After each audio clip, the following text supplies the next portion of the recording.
पीली साड़ी पहने जो महिला आप देख रहे हो, ये दिखने में भले ही आपको मासूम लग रही हो, लेकिन ये जीते जी अपने पति को खा गई।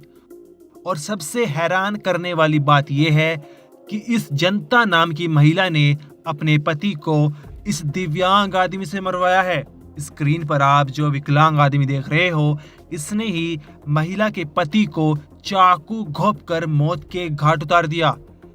अब यहाँ पर कुछ सवाल आपके मन में उठ रहे होंगे कि एक विकलांग आदमी ने सही सलामत आदमी को इतनी बुरी तरह कैसे मार दिया। और ऐसा भी नहीं है कि विकलांग कोई हिस्ट्री शीटर क्रिमिनल हो। पहली बार इसका क्राइम की दुनिया से ताल्लुकात हुआ और सीधा इसने एक आदमी की जिंदगी खत्म कर दी। और दूसरा सवाल ये है कि आखिर क्यों इस दिव्यांग आदमी ने जनता के इशारे पर इसके पति की हत्या कर दी। इन सभी सवालों के जवाब और इस हत्याकांड की पूरी कहानी आपको इस वीडियो में बताते हैं। दरअसल ये पूरा मामला राजस्थान के अजमेर जिले का है।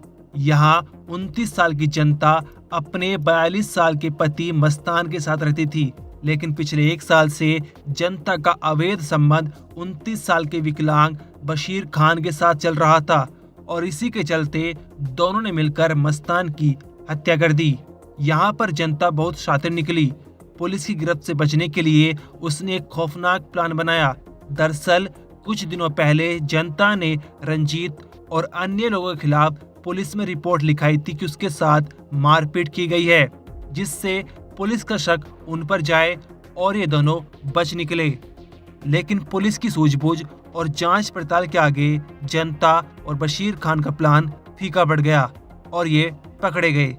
आइए अजमेर की एसपी वंदिता राणा से जानते हैं इस मामले की पूरी डिटेल।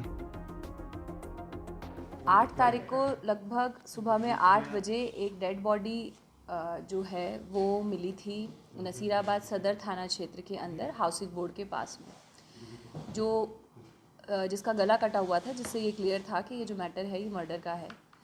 जिसके लिए टीमों का गठन किया गया। टीमों का गठन करने के बाद जो एडिशनल एसपी केकड़ी हैं शिवराज जी, उनके साथ सीओ जरनैल सिंह और एसएचओ अशोक बिस्सू, इनके साथ टीम का जो है गठन किया गया। गठन करने के बाद पता करने की कोशिश की गई कि इस पूरी घटनाक्रम को किसके अंजाम दिया गया है। अलग अलग टीमों के द्वारा साक्ष्य संकलित किए गए, जिसके अंदर टेक्निकल टीम भी थी, फील्ड में इंटेलिजेंस कलेक्ट करने वाली टीम भी थी और इसके साथ साथ जो पूछताछ करने के लिए अलग टीम गठित की गई, सीसीटीवीज़ इत्यादि चेक करने के लिए अलग टीम गठित की गई। और पूरे घटनाक्रम में बात जो निकल के आई है वो ये निकल के आई है, जो मृतक था जिसका नाम मस्तान चीता था, उसकी पत्नी ने अपने प्रेमी के साथ मिलकर इस घटना को अंजाम दिया था। ये जो इसका प्रेमी है, इसका नाम बशीर खान है। बशीर खान का इसकी जो पत्नी है, इसके साथ पिछले लगभग 1 साल से संपर्क था और ये इसको अपने रास्ते से हटाना चाहते थे, जिससे ये पूरे समय इसके साथ रह सके। पहले ये पत्नी को लेके एक बार भाग भी गया था और उसके बाद एफआईआर दर्ज हुई थी और उसके बाद पत्नी को पुलिस जो है वो ढूंढ के लेके आई थी।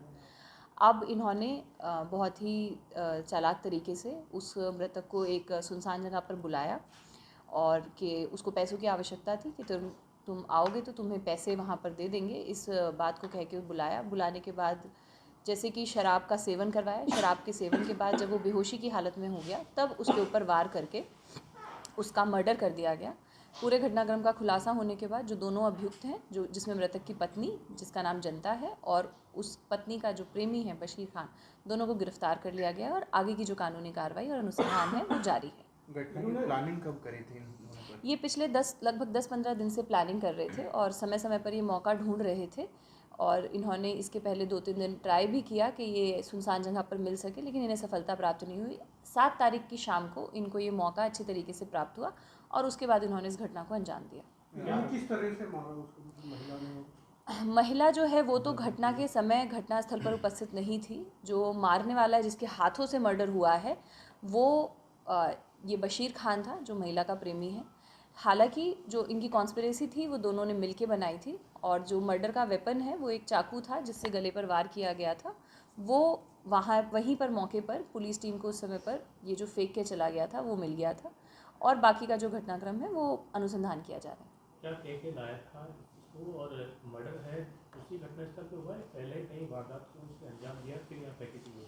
नहीं, मर्डर जिस जगह पर बॉडी मिली है उसी जगह पर हुआ है और जैसा कि मैंने कहा कि ये जो मृतक है उसको पैसों की आवश्यकता थी, तो इसने जो ये बशीर खान है इसने उससे बात की, जो मृतक है उससे, इसकी पत्नी के फ़ोन से बात हुई थी और बताया कि तुम यहाँ आ जाओ, तुम्हें जो पैसों की आवश्यकता है मैं तुम्हें पैसे दे दूँगा। तो इस बात पर उसको बुलाया। बुलाने के बाद जैसे सामान्यतः होता है कि शाम के समय वो अपना डिफेंड करने में सक्षम नहीं था और उस समय पर उसने इसको प्राण के घात उतार दिया। पत्नी की जानकारी वो पति को थी पहले से कि भाई वो उसके संपर्क में है या संपर्क की जानकारी जो है, बाकी तो काफ़ी कुछ चीज़ें अनुसंधान का विषय है, लेकिन हम ये मान सकते हैं कि एटलीस्ट इतना तो पता ही था कि संपर्क में है, क्योंकि पहले भी पत्नी जो है वो उसके साथ चली गई थी और उसके बाद MPR भी दर्ज हुई थी और तब वो वापस आई थी। पुलिस को कैसे पता चला कि इन्होंने मारा है? कैसे पहुंची पुलिस? जैसा कि मैंने कहा, पहले तो एक चीज़ तो ये थी कि शक भी था, क्योंकि इनके जो संपर्क के बारे में जब आस पड़ोस से पता किया गया, तो क्योंकि पत्नी का अफेयर चल रहा था तो ऐसे में पुलिस को शक भी होता है। इसके साथ हमारी टेक्निकल टीम ने, CCTV टीम ने, सभी ने जो एविडेंस गैदर किए, हर एक एविडेंस जो है वो इन्हीं की तरफ पॉइंट कर रहा था और उसके बाद इन्वेस्टिगेशन करने पर और साइंटिफिक तरीके से पूछताछ करने पर इन्होंने अपना पूरा का पूरा जुर्म कबूला और इन्होंने कन्फेस किया कि किस तरीके से इन्होंने इस पूरी घटना को कारित किया है। अब पुलिस जो है सारे एविडेंस, ठोस सबूत इकट्ठा करके फाइल बना के इनके खिलाफ कानूनन कार्रवाई जो है वो जितनी सख्त से सख्त हो उसके लिए प्रयासरत है। आपराधिक रिकॉर्ड अभी तक इस प्रकार का कोई आपराधिक रिकॉर्ड इनके खिलाफ सामने नहीं है। अभी तक के अनुसंधान में इन्हीं दोनों के नाम सामने आए हैं। आगे अनुसंधान में अगर कोई सामने आता है तो अग्रिम कार्रवाई की जाएगी, लेकिन अभी तक इन्हीं दोनों की भूमिका आई है।